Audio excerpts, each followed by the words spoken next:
All right, YouTube, once again, it's Kennard Vernon Stewart here for the podcast talking Auburn football. Go ahead and like this video, comment, and subscribe to Vernon Speak Sports Auburn. And as always, it's great to be an Auburn Tiger, War Eagle.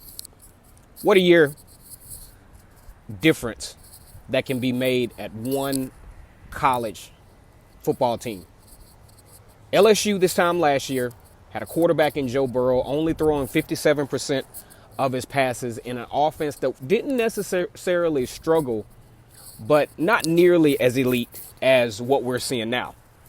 During the offseason, Ed Orgeron and his staff decided that they wanted to diversify their passing game. So what they did was they brought along Joseph Brady, a New Orleans Saints assistant, and they created this position called the passing game coordinator. My, have they gotten their bang for their buck. The thing is, LSU now is averaging over 50 points per game. That is something that has been unprecedented for the LSU Tigers. A big part of this has been the fact that LSU had the pieces to there anyway. It wasn't like they had to go out and recruit a whole bunch of guys. They had the athletes to do it. You talk about guys at receiver like Jamar Chase, Justin Jefferson, and Terrace Marshall, who's going to be making a return this week to the wide receiver corps. These guys were actually good last year.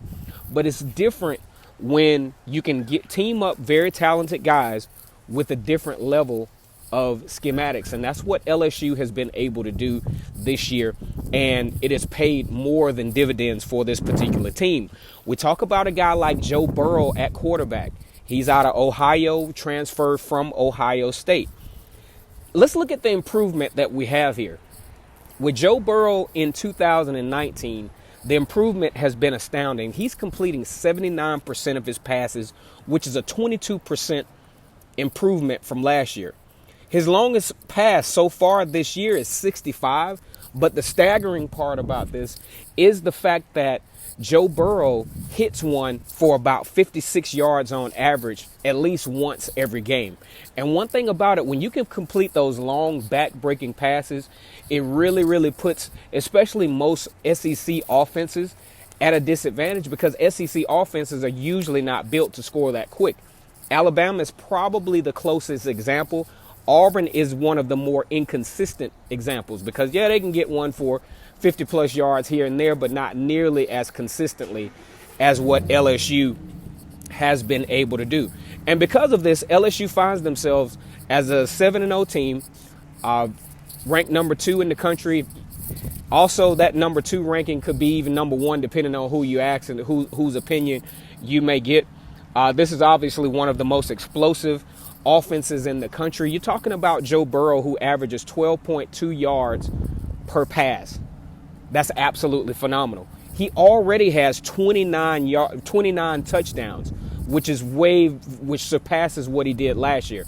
He's already on pace, even at midseason, at 2,400 yards to surpass. He's going to do it.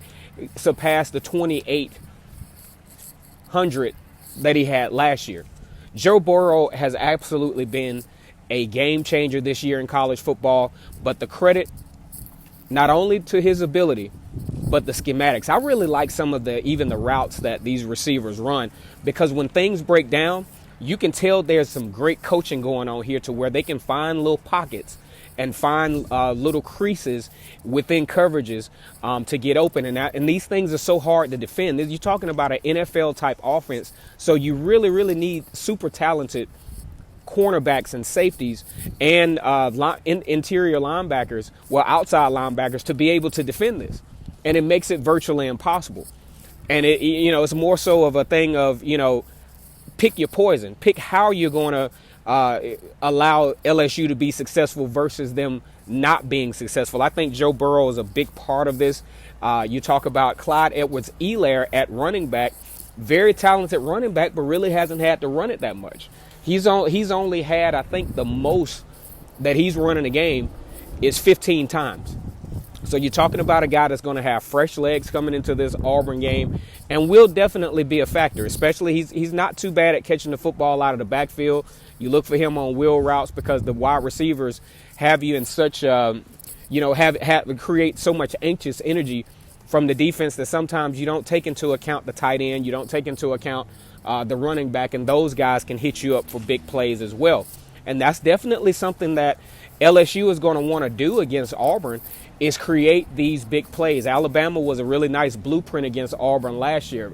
Auburn pretty much kept them in check, but a brutal second half for Alabama against Auburn, as Alabama just really torched Auburn in that second half, leading on to the worst loss in Kevin Steele's era as a defensive coordinator at Auburn. Will we see a repeat of that?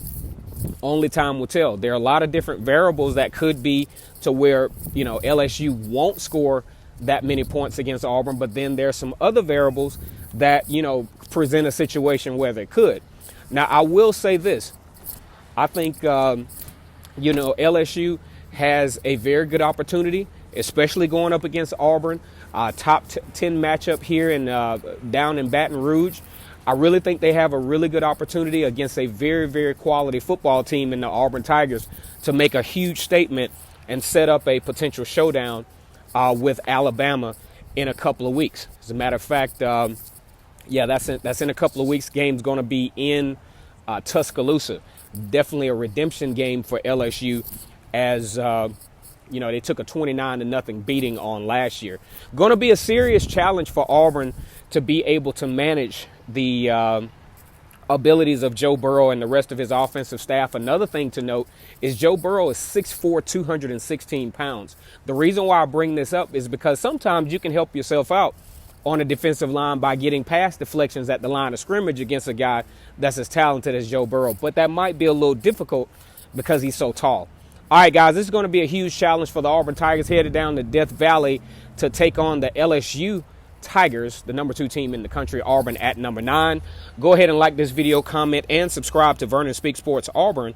And as always, it's great to be an Auburn Tiger, War Eagle.